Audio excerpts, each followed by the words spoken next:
Hello and welcome to the third video in our Flying Wing Building for Beginners series. Now, in the other two videos that we've already had a look at, we looked at the parts that you're going to need, and in the last video we set up the radio briefly and we put the actual wing together. So let's have a quick look at where we are with our wing, because we are pretty much ready to fly. So we have the connectors set up for the elevons in each corner. Again, you'll notice that the connection between the servo arm and the connection rod is at 90 degrees. That's to give us the same throw. You'll also notice that the control itself is very slightly up, and that's because most wings tend to need that. All of the electronics are under the pod in the middle, so we have our speed controller, we have our receiver. I happen to just put the power cable around the outside here, and I've done the final couple of mods as well that we talked about in the last video. I have applied some tape. This is called Jaffa tape. It's super sticky and bright orange. It's really good to kind of keep the front of the wing intact. This is where it's going to get a lot of damage here, so you need to be careful. I've also done a couple of other things as well. I've put a cable tie at the back rather than stick this balsa wood box onto the thing itself, because I might want to get back in here if I manage to destroy one of these servos as I'm flying or something gives up. I want to be able to get in here. So what I've done is I've actually cable tied it into position. Hopefully you can see that, and as the cable tie goes underneath, I didn't want it to destroy the foam, so this could have been just a little piece of balsa, but because I'm a 3D printing freak, I've actually 3D printed a little piece here. That little mark is the center of gravity, and hopefully if I just put my fingers either side of that, it should balance. Yeah, there it does, so that's good.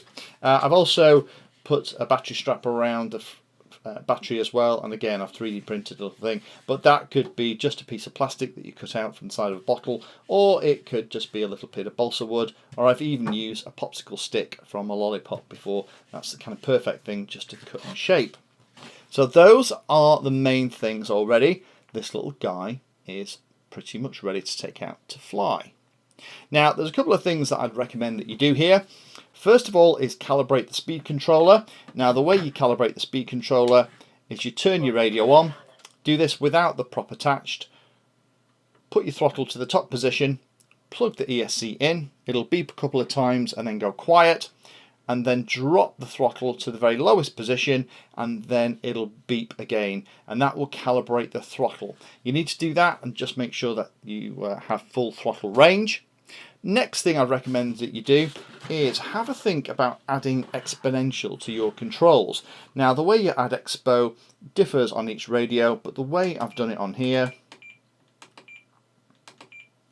is on the inputs I've actually added 30% expo on both of the aileron and elevator controls as well. If you're not sure about how all that works, go and have a look at our OpenTX mixing series, and we also have one on this radio and the QX7 as well.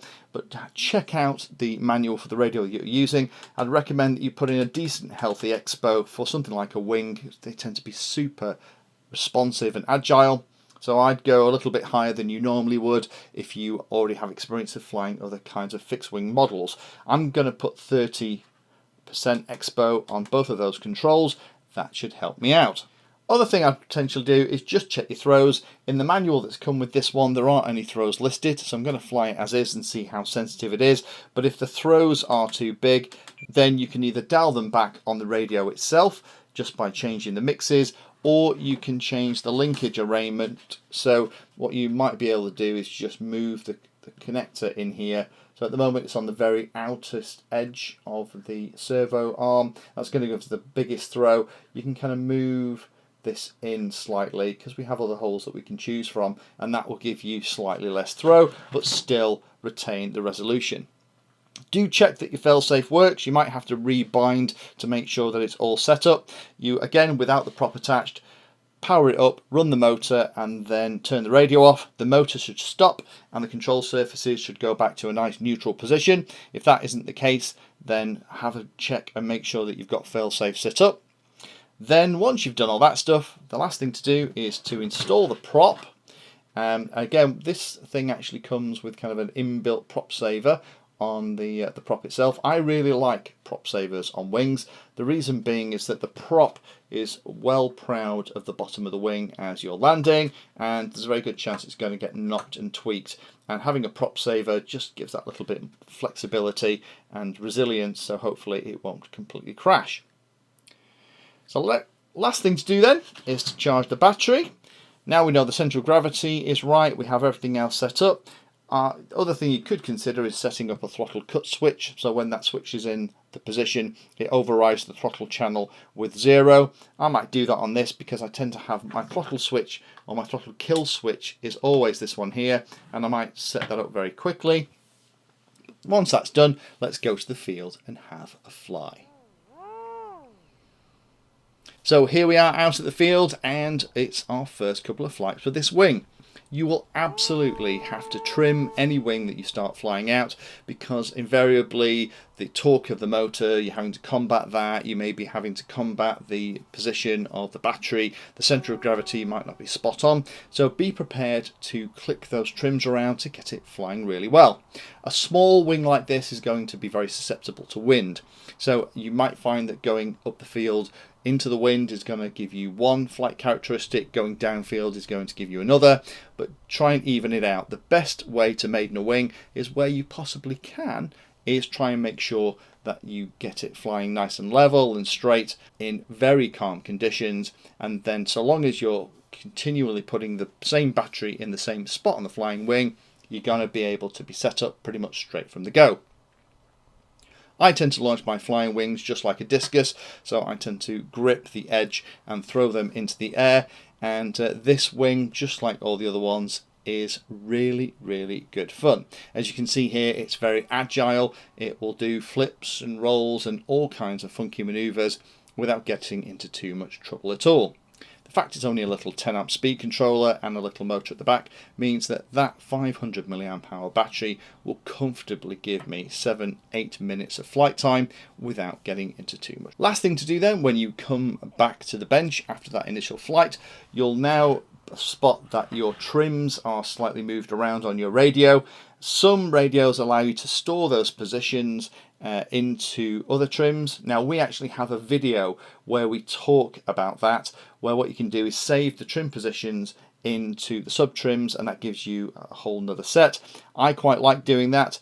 The other thing you can do is, if you find you've had to use an excessive amount of trim, so one of these servos is now very out of 90 degrees, then what you can do is take a note of the deflection of the control surface, reset this link so that at 90 degrees again you get that deflection in the control surface. And again, that's just because if this little link on the wing isn't at 90 degrees to the control rod, then you're going to get slightly less movement one direction than the other. And because the flying wing is relying on both of these connections giving exactly the same throws in each direction, having too much of a movement outside that 90 degree position will mean that one of them will give far more control in one direction than the other, and you'll get slightly undesirable results. So hopefully that helps those of you that have been interested in looking and setting up and flying a wing. In these 3 videos, we've gone right from the very beginning, where we've looked at all the components, we've put it together, we've set the radio up, we've connected everything, we've done the last lot of tips and tricks for the setup, and we've gone out and flown. I love flying wings. I think we said this at the very beginning. These are probably my single favourite things to go out and fly with. They are fantastic fun. It's very simple and easy to pop some FPV equipment on the top. This one you definitely could do.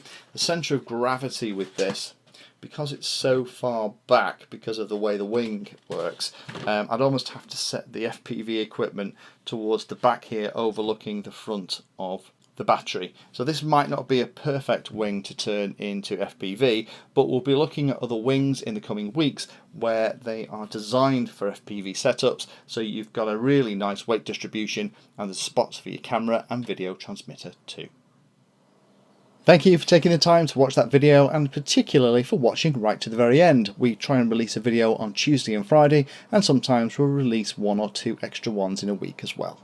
All of the videos on the channel are organised into easy to use playlists, so do have a look in there, because if you're interested in a subject, we organise all the videos on that subject so you can find them easily all together in one place. If you like what we're doing, then please like and subscribe and tell others about the channel so they can come and join as well. We're available in all of the usual social media places, particularly in places like Instagram, Twitter, and we also share all of our 3D designs on Thingiverse.